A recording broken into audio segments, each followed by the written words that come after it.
go. So here with ZeroToAlpha, Alex. Nice to be here. Yeah, Let's let's have a chat about a problem that I get weekly questions about, which is porn addiction.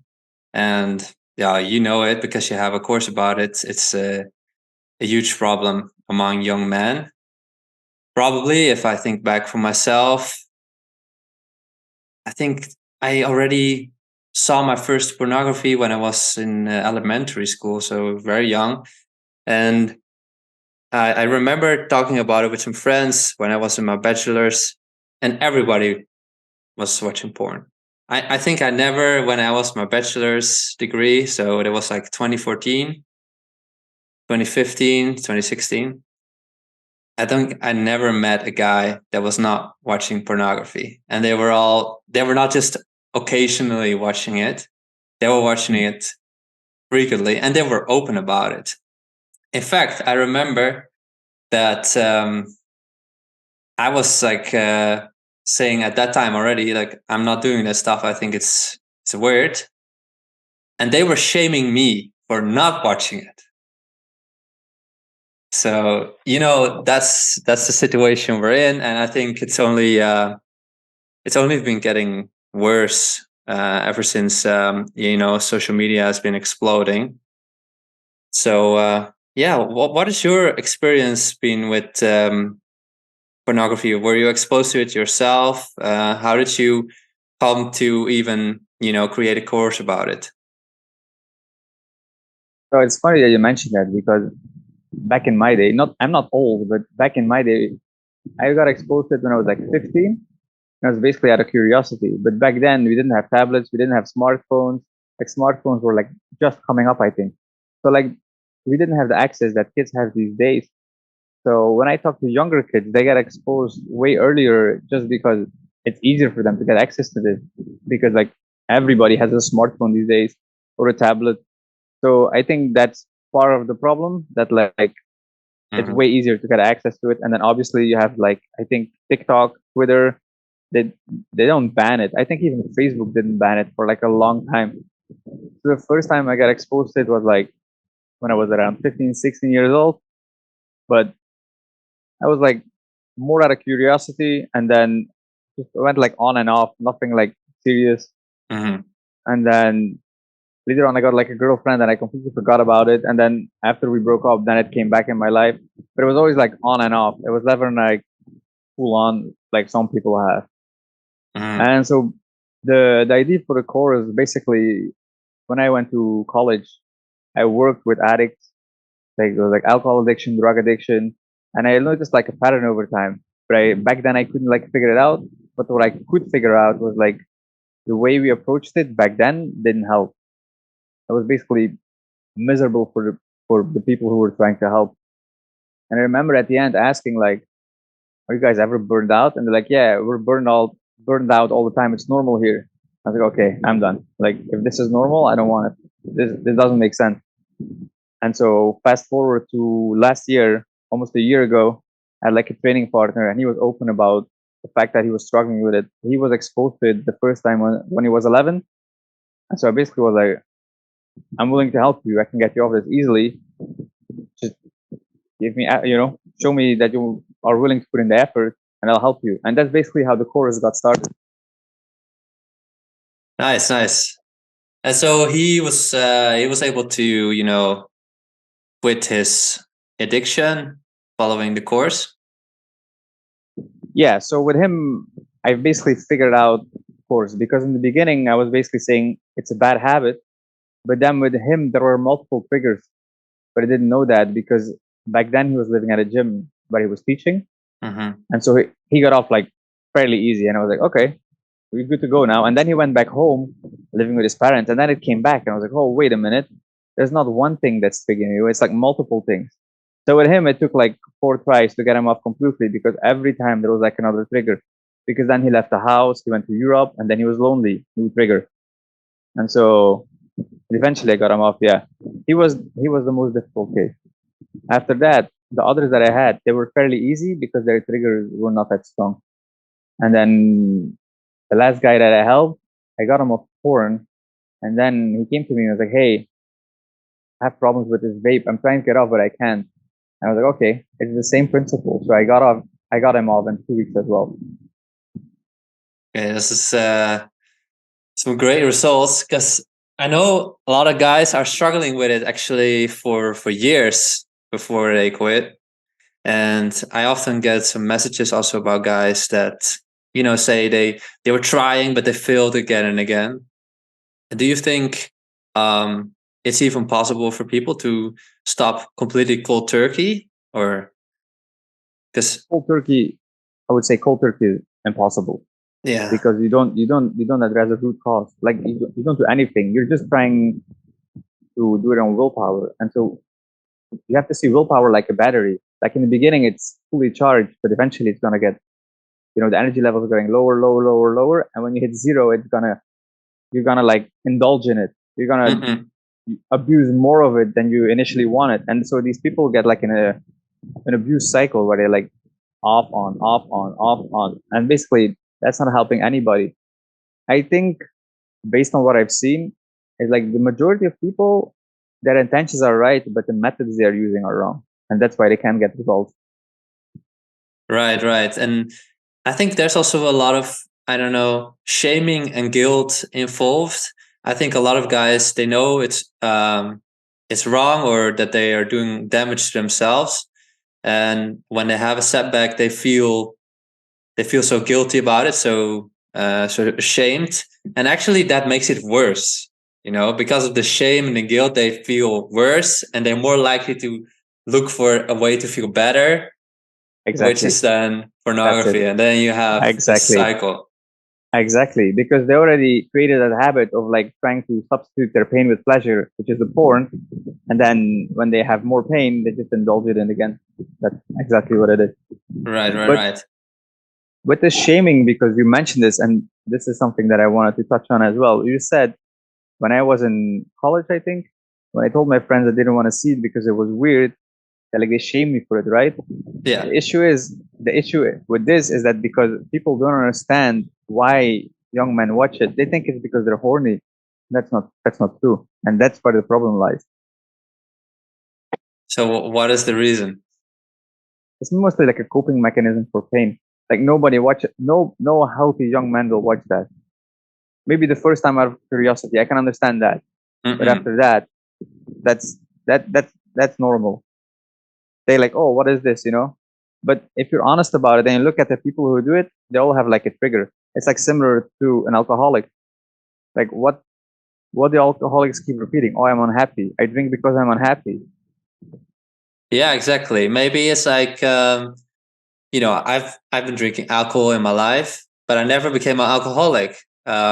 Maybe because I didn't have that pain that I needed to satisfy, and then, or like, to do something about it, and I just drank for pleasure once, and then I just stop it for a long time. So yeah, I guess with porn maybe similar. That maybe some people, they've seen it out of curiosity, but they don't need something to numb their pain, or they don't need something like that. So maybe those people are less likely to get addicted to it, right?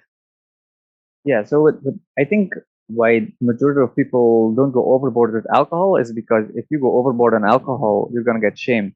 Like if for example, if you abuse alcohol during the weekend at a party, people will consider it normal. It's like Yeah, it's socially accepted, right? But yeah. if you would get drunk in the middle of the week after you went to like a liquor store, like people are gonna start asking questions. So that's harder to hide than, for example, somebody that's watching porn. Right. Yeah, I think also the problem with pornography over all other drugs and ways to numb your pain is that it's basically free, and you have unlimited access to it. And that makes it like extremely potent, because the other ones, you have to pay for it, you have to go someplace to get it. usually you get a hangover or some other like health issues from using it. And with porn, that's also, you do get health issues from it, but way down the line, actually. Like, for example, erectile dysfunction or Exactly. problems to concentrate. But it doesn't happen directly after you use it. This happens like you have been abusing it for months, and only then you find out, oh shit, now I have an issue. Yeah. So, did you ever watch Rick and Morty? Yeah. Remember that episode with the devil? Yeah. Okay, so I'll break it down for the people who are listening. But so basically, there is an episode of Rick and Morty where there's like the devil is opening a shop and he's giving away artifacts for free, and all these artifacts have like special powers. And I forgot the character's name, but he uses like a fragrance, and if he sprays it on them, he can attract all the women in the world, and that's what he wanted.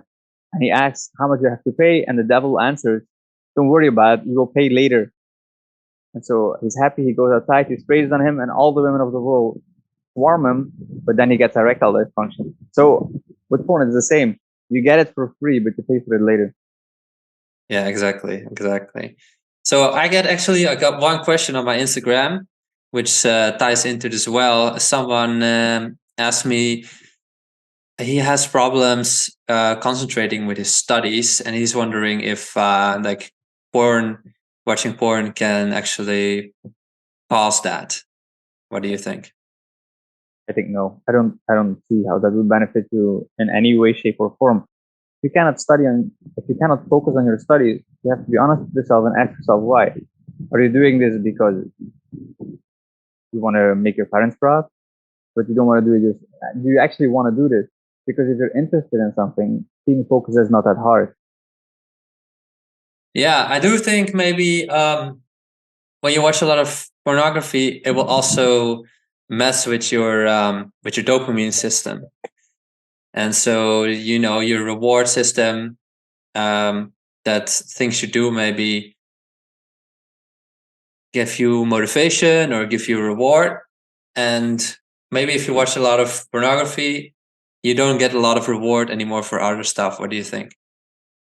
Also, but the dopamine thing, I think the dopamine approach is wrong because I compare this to like imagine you ride a bicycle and you drive through a piece of glass, and so you have a flat tire, right?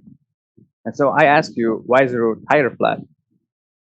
If you answer me because there's no air in the tire, I will say, okay, put air in the tire and try to ride your bicycle again. It won't work, right? Because you don't take out the glass and you don't fix it. It's the same with when you say that dopamine is the cause of porn addiction. It doesn't fix the root cause. It's close, but it's no cigar. Mm-hmm. So how would you go about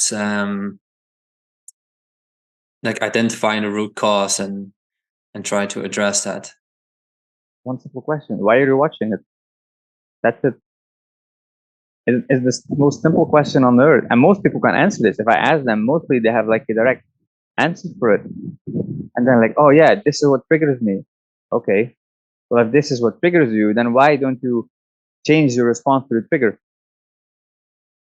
Right. So for most people, from what I've seen, it's always something like I was bored, or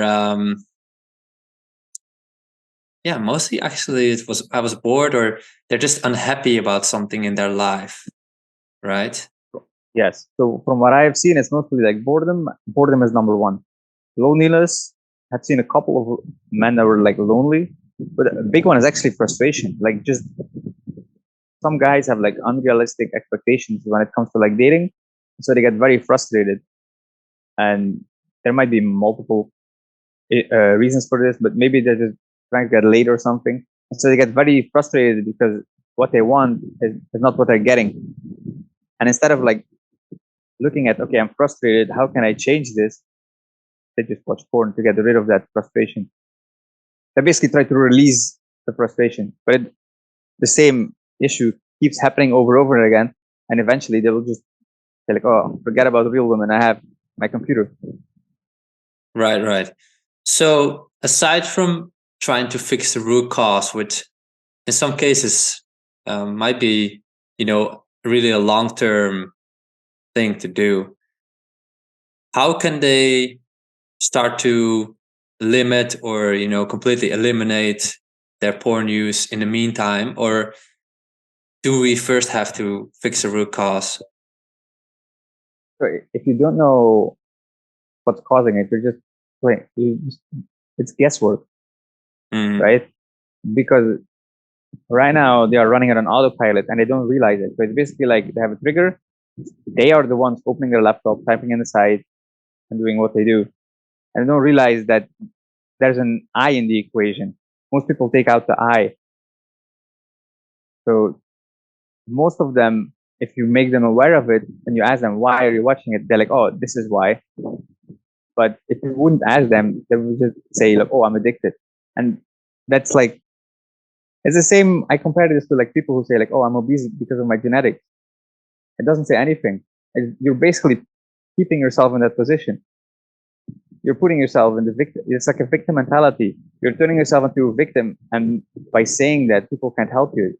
Like, oh, I'm obese. Oh, genetic. Oh, I'm addicted. Like, what are you going to do about it?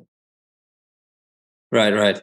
So just to, make it clear, basically, there is a reason you are doing it, and that's usually like being bored or being lonely or frustrated or something else. And in order to, beat the addiction, it's best to find a solution for that root cause. And basically, once you got that root cause fixed, usually it will get also better with the addiction. You will get rid of this addiction. Not, you don't fix the root cause. You fix your response to the root cause. I think it's easier to explain with like people that smoke.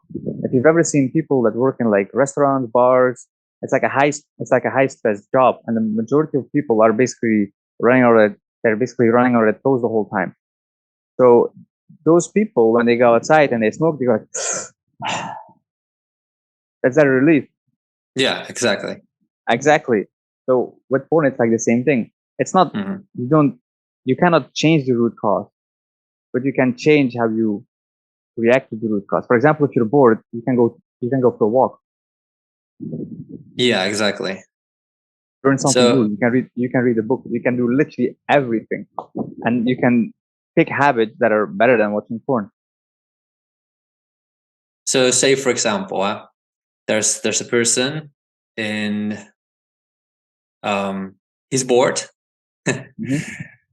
and he gets the extreme urge to open up his laptop, go to his favorite website. Now, what is that person supposed to do in that moment? Like, how can he prevent that action? What can I substitute it with? So the first thing you have to do is become aware of the urge, because that's the most difficult part. Because, like I mentioned before, people do it on autopilot, so it goes very fast. So once they're aware of what causes it, I tell those people, like, as soon as you feel that, you know what's gonna come. So try to stop the habit and try to switch it. And then like most of them you get off in 2 weeks easily, but they have like problems in the beginning, but eventually they become more and more aware of it, and it becomes easier. In the beginning, basically they will sit in front of their laptop and be like, oh, no, wait, this is not good. And then they catch themselves earlier and earlier. But so for somebody that's bored, I would say learn something new is better. Go for a walk. Walk is good for creativity. Learn an instrument, learn a martial arts school, go to the gym. Basically, pick a habit that benefits your life. Don't do something that doesn't benefit your life, because it might feel good in a moment, but in the long term, it's not going to give you any benefit. You're basically shooting yourself in the foot. Exactly. Yeah. What I also say a lot when people ask me this question is, I feel that the type of lust that you get, this lustful feeling, it's just an emotion like you have, for example, anger. And when you're angry, it's probably best not to act on that anger, not to like lash out, start punching someone. You know that it's better to stay calm and that the anger will eventually subside. And the same thing actually also goes for lust. You get that feeling and you just have to distract yourself for a moment and learn to control yourself, and actually it will just go away. It will go away. It's like 15 minutes, 20 minutes, and then it will go, just like when you get angry about something. Yeah, it's basically similar. But what we have to address in this as well is that we live in a day of social media and these influencers, and all these influencers, they want likes. So most women now are posing like half naked everywhere. So and follow them Exactly, because yeah. that's gonna be a trigger too. 100%, yeah. Practically speaking, that's the number one thing you should do. Like, just unfollow any account that posts like attractive woman according to your standards that might trigger those feelings. I mean, that's a no-brainer. I also once gave someone advice. He was just spending a lot of time alone in his room, and it was like he was living on his own. There was nobody there. And I said to him, why don't you, instead of studying alone in your room, why don't you go to the library? Why don't you go to more, social events to fill up your evenings? Because you're not gonna, like, when you get the urge in the library, you're not just gonna like whip out your whatever and start doing start having some fun. And when when you're in the evenings, in the gym or doing some BJJ or whatever, there's no opportunity, and your mind is somewhere else. But when you're all alone on your room the entire day, I mean, first of all, no wonder you get bored. And there's literally, like, it's so easy at that point. You're really making it more difficult for yourself. Yeah, that's not a healthy way to live. That's very depressing. You need to Yeah, go outside and you you need need to to go see some outside. people and you need some sunshine. Exactly, yeah. And when you're Exactly. outside, and like, you don't even have to go to the library or know anybody. You can literally just go to a coffee store and go study there. Open up your laptop, go study there. Like, just go outside. Don't spend. You should be in your room when you're going to go to sleep, and the rest of the day you should just try to spend as much time as possible outside of your room. I think that's also just a practical thing. Yeah, for people to do.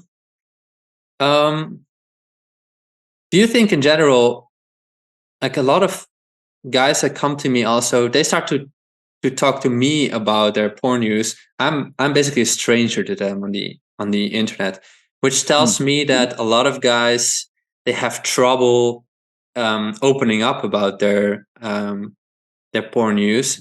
Do you think it can help guys to have a group of men to talk about these issues, or should they just keep it to themselves? It helps if you talk about solving the issue rather than talking about the issue. I think that's an Right. important. Yeah. No, but I understand what you mean. But like a Uh-huh. lot of people, when they go to other people, they want to talk about their problems and not actually about solving them.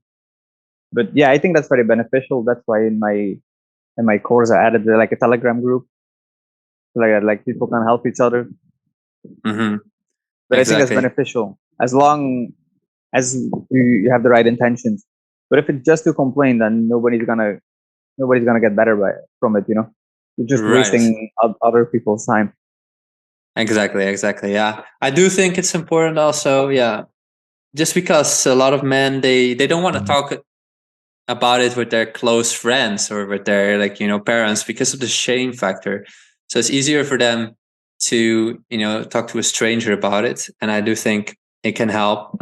But as you say, it should be about the right attention. It's not about, like, look how hard my life is, and please feel bad for me. Yeah, exactly. But I think also like with older people, I think it becomes like some generations won't get it. I'm pretty sure if I explain this to my grandfather, he won't understand. No. I think this is like modern day problem. Yeah, it's pretty interesting It actually. is.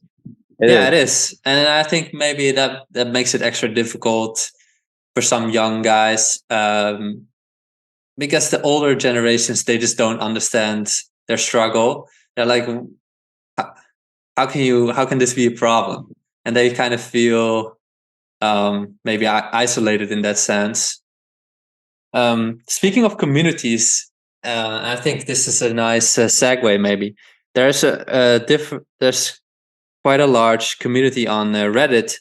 I think it's called the NoFap community. And that's where a lot of these guys, a lot of these guys go. I think we should definitely address this because it is a very, very common theme.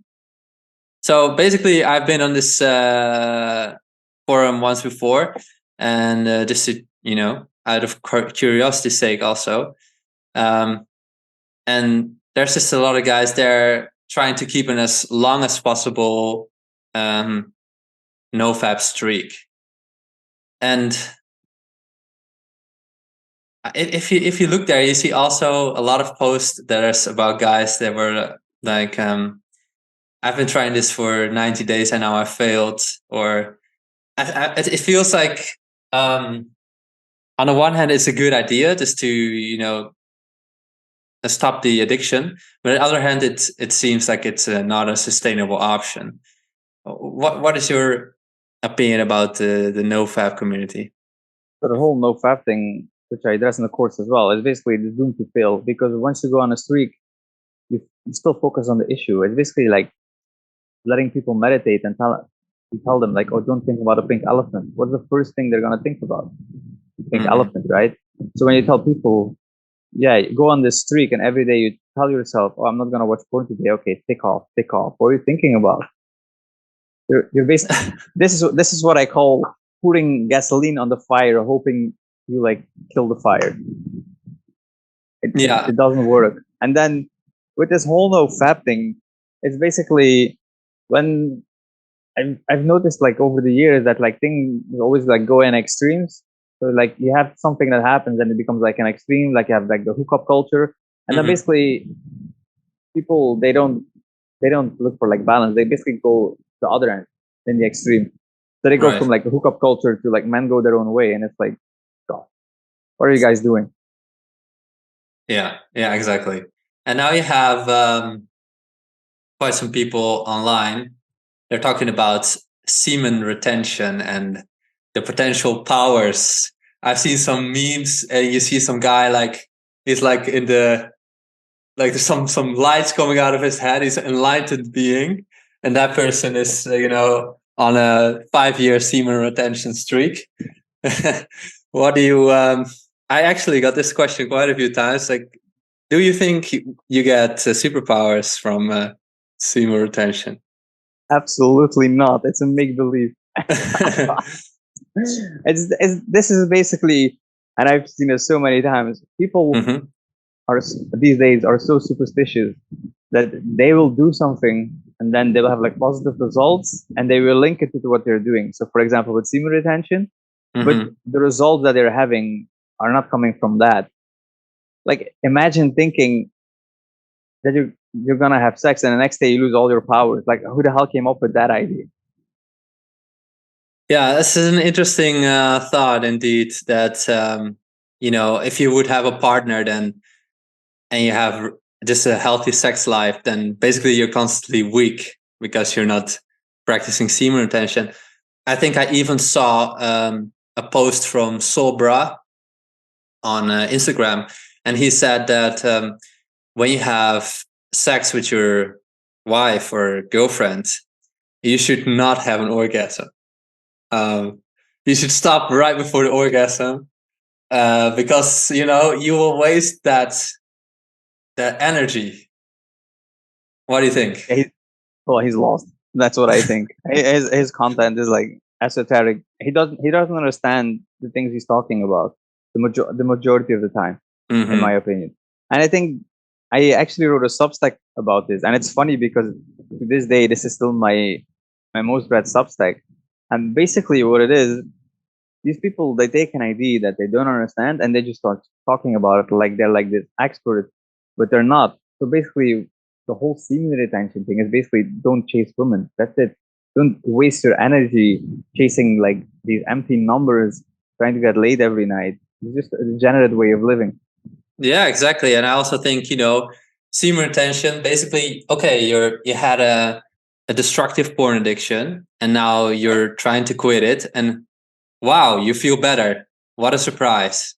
Does it is this because there's some magical power in the fact that you have not busted a nut in the past 2 weeks, or is it just because, you're finally getting rid of a destructive addiction? I think it makes sense that you feel better. It's nothing. There's nothing magical about it, right? Yeah. But with everything you overdo is gonna hurt you in the long run. Mhm. So there is nothing natural about chasing tail, in my opinion. Like that's like these pickup artists that go like, what is it, day game, that where they go outside talking to women. And it's like, Oh you yeah, guys, you guys are a bunch of weirdos. Like you have nothing better to do. Like this is what you do all day, just talk to random women. I don't see the point in that. And this is the similar thing that I see with like a semen retention. Like you guys are just weirdos. Like these guys are saying things like, oh, women can sense that I'm doing semen retention. And it's like, no, they probably can sense that you're a weirdo. Like that's probably why all these men are falling for this. They're basically so undateable that their only option for them is to say like, oh, I'm on semen retention. It's like, no, no, no, no, no. You have issues with maybe yourself and with women, and you don't want to address those. So instead of fixing that, you just do something like that. yeah. I think it's a very interesting new thing that they came up with.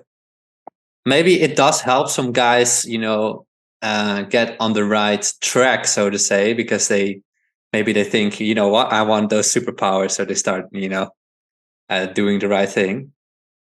I think for the majority, it's not that they think they're gonna get superpowers, but they go like from, like I mentioned before, from like one extreme to the other, and they can never find that middle line. And I Mm-hmm. think that's like, yeah, maybe stupid things when you were younger, like especially in this day and age, it's easy to like fall for like a more degenerate lifestyle, because it gets promoted everywhere, like drink, fuck around. That's basically what they're showing to the young kids these days. So like some people, they just go a little bit too far in that, and then their responses go from one extreme to the other. You see that with diets. You see like vegans going like keto, going carnivore. It's like just eat your carbs. Like, you understand what I mean? It's always like that. Mm-hmm. They cannot get rid of that extreme mindset, and that's what's hurting them in the long run. Right. Speaking about that extremes, right? So you have the one extreme, which is basically a guy, he's just addicted and doing this stuff every day.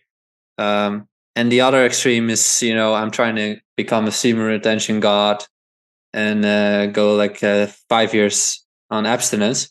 Um, do you think, in general, that is both porn and masturbation, are they both the issue, or is it just porn? Like, say, for example, somebody is, single, and he's very, he's just a healthy dude. He has some urges. Should he like uh, wait until he finds a girlfriend before he gets his, busts a nut, or should he? I, I would say get a hobby. All right, get a hobby. No, but like the majority of people, like when they get triggered, is even when they're not watching porn, it's when they're bored. Yeah. Like, be realistic. What is triggering you? Like, oh, these models on Instagram. Okay, maybe you have like a Tinder match and she starts texting with you or something like that. Like, what's the point in that? But maybe she flicks on you eventually. Right. So yeah, if you think about it, like, do you ever get triggered like when you're doing the dishes or something? No. No, Like, like if you're realistic, like you present triggers to yourself. Like for example, if you stay in the house all day, and yeah, you're gonna present a trigger to yourself. you go on Instagram and you follow all these models, you're gonna present trigger to yourself. Mm-hmm. Exactly. Yeah. So yeah, probably if you're just busy, it shouldn't be a problem, right? If you're just doing stuff, you have a purpose, and you're not bored. You always have things to do. Then yeah, there's naturally there's not going to be a lot of urge right there. It's just when you invite those triggers in your life, or when you maybe you go out a lot to clubs and you see this good looking women dancing and stuff. Maybe that's also a type of trigger. But that's another thing. Like a lot of people, when they go out and they party, they have certain expectations that something is gonna happen that night, and then it doesn't happen. They get frustrated, and then that's then their trigger. And I'm like, but why do you go out with all these expectations? Like, why do you go out first place? Like, why do you set these expectations? Why don't you just have a good time and see what happens, or just go home, Or like, if it's that big of a trigger, why don't you stop partying? Like, why are you wasting your time? Why aren't you doing something useful? Right. Exactly. Now I'm thinking just how familiar are you with the red pill, or what they call the red pill? Are you I mean, familiar with it? yeah, I have looked into that. I think. Okay. Yeah. Sorry, go ahead. So yeah, what I wanted to ask you specifically around that ideology is there are some men in that sphere, and they say, you know what, you shouldn't get a long term relationship before your 30s because it's a waste of time. Before your 30s, you should focus on building a career. And what you should do instead is what they call spinning plates. And basically that just means that you have multiple girls at the same time in sort of I guess some sort of friends with benefits relationship. Um, yeah. Do you think in general that is good advice? I mean, you yourself are married now, of course. So, what do you Yeah, think about this advice? and I got married before 30. So I think it's horrible advice because you're gonna waste so much time on your spinning a place bullshit. Like if you're very realistic, and I've talked about this with other people that are married or in like a long term relationship as well. It's like if you look back at it, like dating is weird because you go into it with like a set. Most people go into it with a set of expectations, and especially Mhm. with like the modern day dating era where you have like Tinder, you basically know there's a physical attraction. You just don't know like there is any other connection, right? Mhm. But the majority of people that I know that are happily married, they met each other through friends. So they didn't really have like they didn't date. They just met each other and everything went natural and it came from that. I think that is a way better way than wasting all your time like swiping on Tinder and going on these frustrating dates. The majority of how many good Tinder dates can you recall? If you're very honest. You should do a survey about it. And then there's gonna be a very low number that are very satisfied with it. And then my question would be like, okay, if you're not satisfied, why are you still doing it? Because if you go into like the online dating culture, you basically get into spinning plates. Because Yeah, there's exactly. you will have a match and you talk and it's like, oh, it's fun, and then oh, a new match, you know, is going on forever.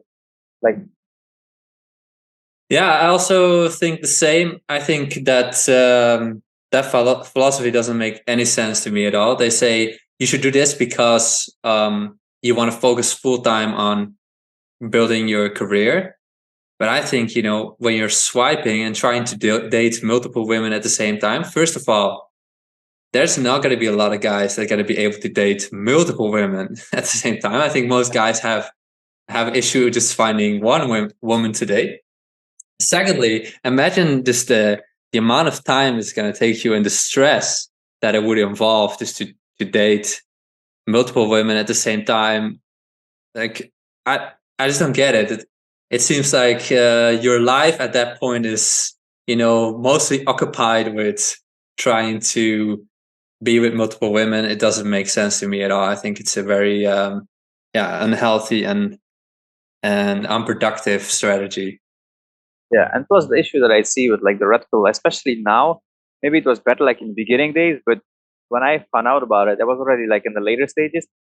Is that when they post about stuff, they only post stuff that fits their the narrative they want to feed to men. So they always do like low quality stuff that's happening. But when they see something on their feed that might be good, they won't even talk about it. So it needs to fit their narrative. And why do you need to wait until 30? Like if you find a good woman, why can't you just settle down to 25? Like why should you postpone that? Like that doesn't make sense to me. It's gonna happen when it's gonna happen. And for some people it's gonna be like 21 if you're mature enough, and for other people might be 35. Like I think the whole idea of like putting an age on it is weird. Like when I married, I was 28, 29. I think 29. Mm. No, 28. Sorry. I was 28 and I turned 29 closely after the wedding. When I got married, my grandfather said, "Oh, I never thought you were gonna get married." I was like, "Yeah, but in your days, everybody expected you to get married early. That doesn't mean you have to do it." Like for me, that's weird. Yeah. Exactly. Yeah. Yeah, I feel the same way. Yeah, I think that culture is just. There are some good things about the rap bill. I think in general.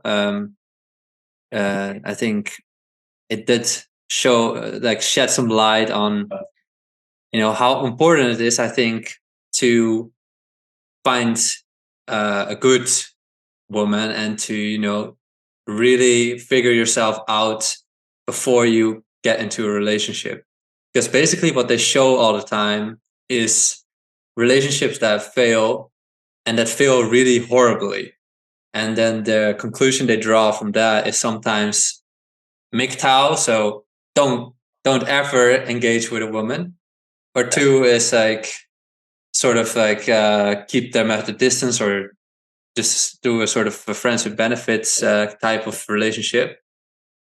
But yeah, those relationships that fail, most of them that they show, they're just, you could almost see it coming that something was going wrong with those people. They were both very emotionally immature.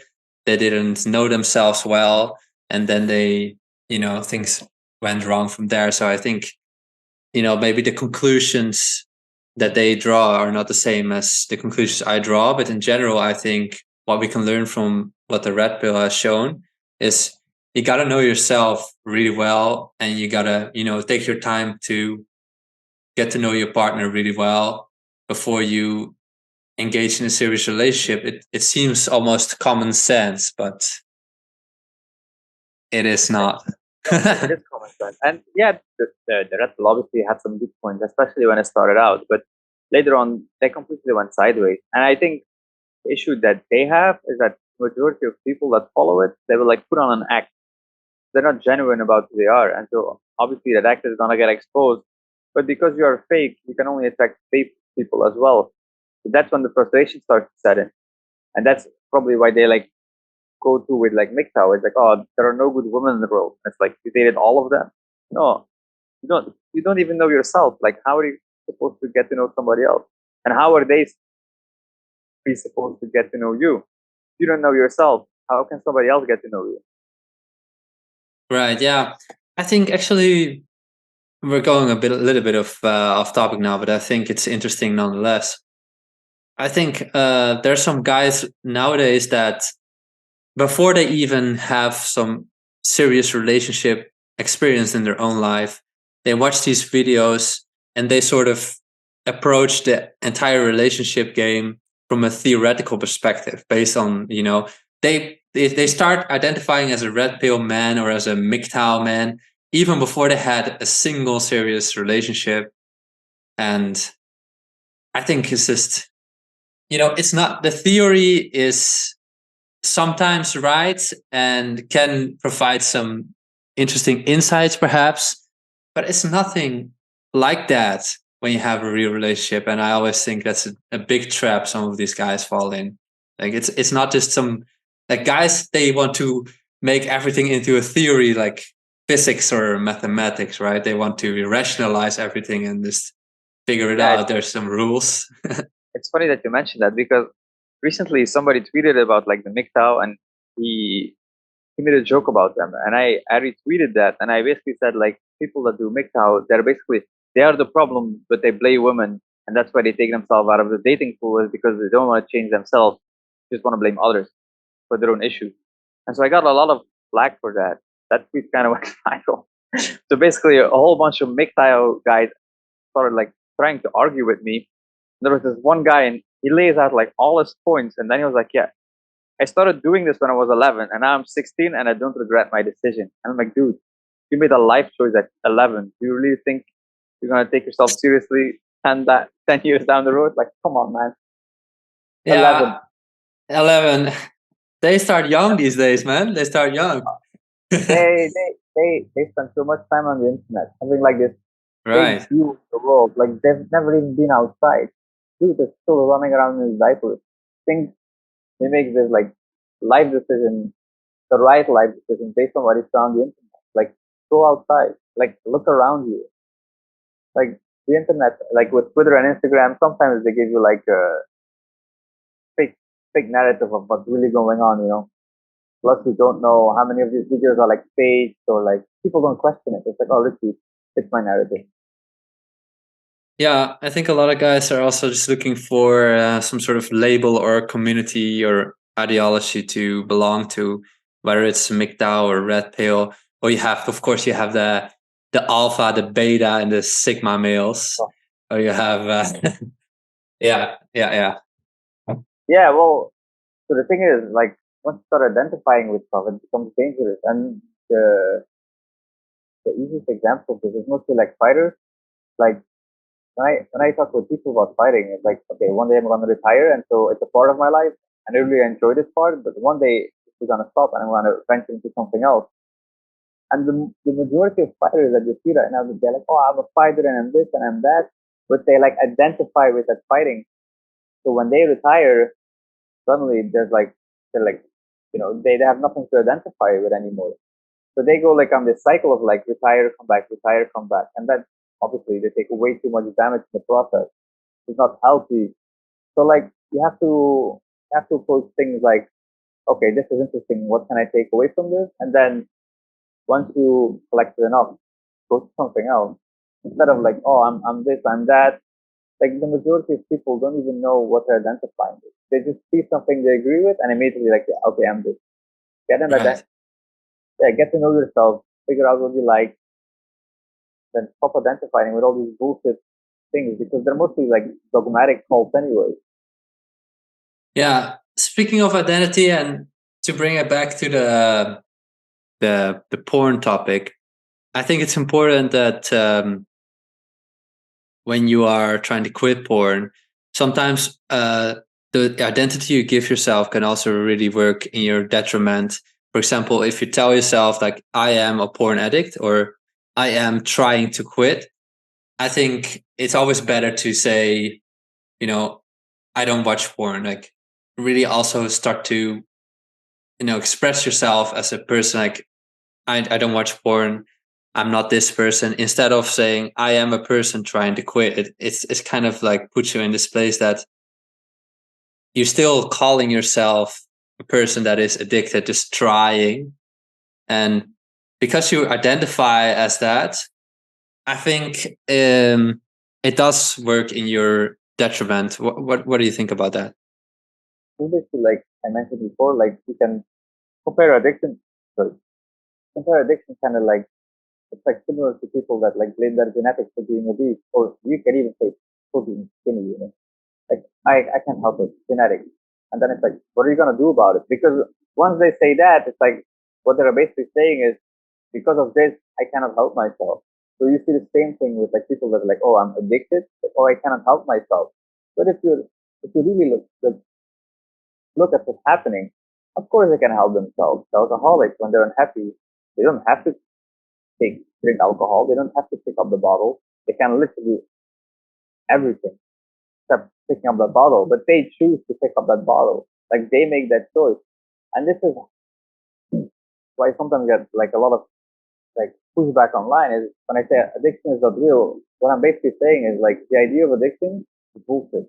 You're just putting yourself into that victim spot rather than being like, okay, I am unhappy and I'm doing this to cope with my unhappiness.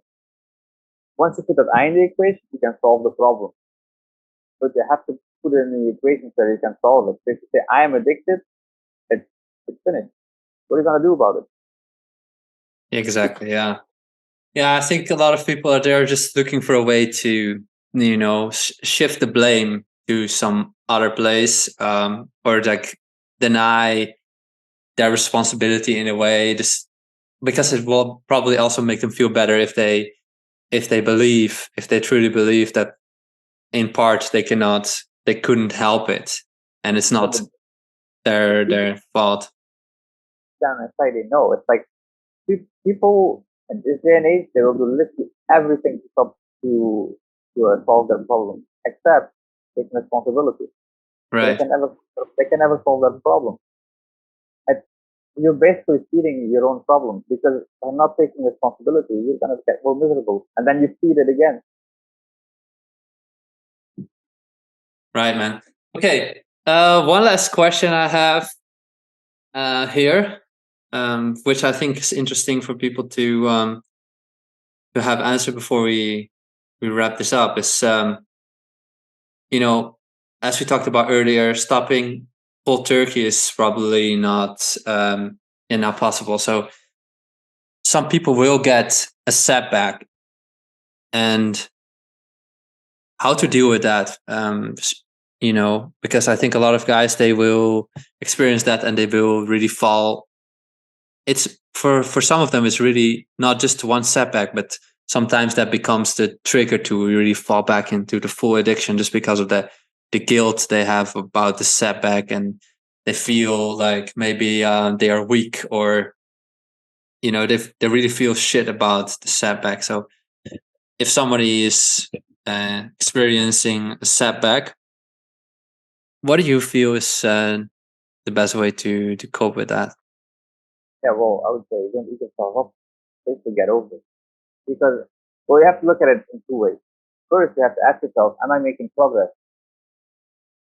So if you address the root cause and you can like, okay, this triggers me and this time I should stop it, but I already know what's triggering me. Maybe next time I can stop it. Or maybe I got better at like becoming aware of it. Like, am I making baby steps in the right direction? Or am I doing something that's not working at all and do I just go full out after that? For example, the people that try to go on a streak, when that doesn't work anymore, they're going full degenerate for like a day. So, like, are you making progress or not? Because the majority of methods that we have these days, they're not, they're not, they're not helping man at all. It's like, okay, the willpower method, we debunked that already. What's the other one? The streak method, debunked that already. Putting those apps on your the apps on your like what is it? The extensions for like Chrome to like block all porn sites. Once they go incognito, the problem gets solved immediately. Like it doesn't address the root cause, so it doesn't help. If Mm. you if you are meditating to solve it, forget about it. You're putting oil on the fire because it's like don't think about the pink elephant. Yeah, guess what you're doing? Doesn't work. Okay, debunk. If you're gonna pray, it's not gonna help because you're hoping, and if you hope, nothing is gonna get solved. I saw this get tweeted about a lot actually. Like you have to be honest with yourself and see if you're making progress. The majority of people that I've helped, they never actually relapse. When I say relapse, the majority of them catch themselves before they watch it. So they would open their computer and they would type and be like, wait, hold on a minute. Alex warned me for this. Right, So then right, like, right. okay, I am making progress. But the hardest thing is becoming aware of it. Mm-mm. That, forget about all those mainstream methods. Forget about them. Like I think I addressed all of them. Yeah, you definitely address the main ones. You see them coming back time and time again. Oh, the dopamine one. I forgot about the dopamine one. But yeah, debunked it already. Yeah. So, and if I'm correct, you also address these things in your course, right? These methods, why they why they don't work, and what to do about it instead.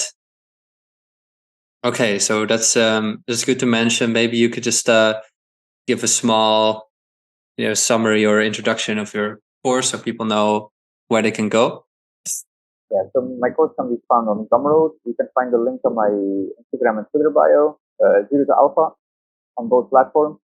So basically, in my course, I break down the dangers of porn, and like the Rick and Morty story that I shared, for example, is a part of the course. That's the first part. And the second part, I go over all the mainstream methods, and I basically debunk all of them because they're doing more harm than good. Remember, I did in part 3. Man, I made this a year ago. I know part 4 is like the method. That's the method. That's a long time ago. And part 4 is the method, and so basically, and then part 5 is a link to my Telegram group and why you should join. But so basically, what I say in my course, and I will say this here as well, is like once you figure out this method, you can apply it to everything. Like any addiction or bad habit, you can apply it to. Like the guy that was in my group, we paid to get rid of his phone addiction, but then I helped him with his vape as well, and that was pretty easy too. Got off in under 2 weeks as well. So it's like you can apply it to like everything that's bothering you, and basically create better habits. And then once you create better habits, you can create a better life or better quality of life. And that's why I put the Telegram group in it, because then this is optional, but like with the guys that I have in the group, I basically want them to like be like, okay, now I stopped watching porn. What's next? Because obviously something is gonna come out of that. And then basically I try to make them set like weekly goals, you tackle those goals. And in the beginning they might be small, but eventually I want to build upon it and create the life they want. Right. Yeah, so I've been following that course. Like I did not need it, but I just to watch the course um, just to check it out, and I think it's really good content. I'm also in the group, and I think it could be very valuable to people. So definitely for the people that are listening to this and that need some help, you can check out this course. You can find Alex on Instagram and Twitter, both as ZeroToAlpha. Am I right?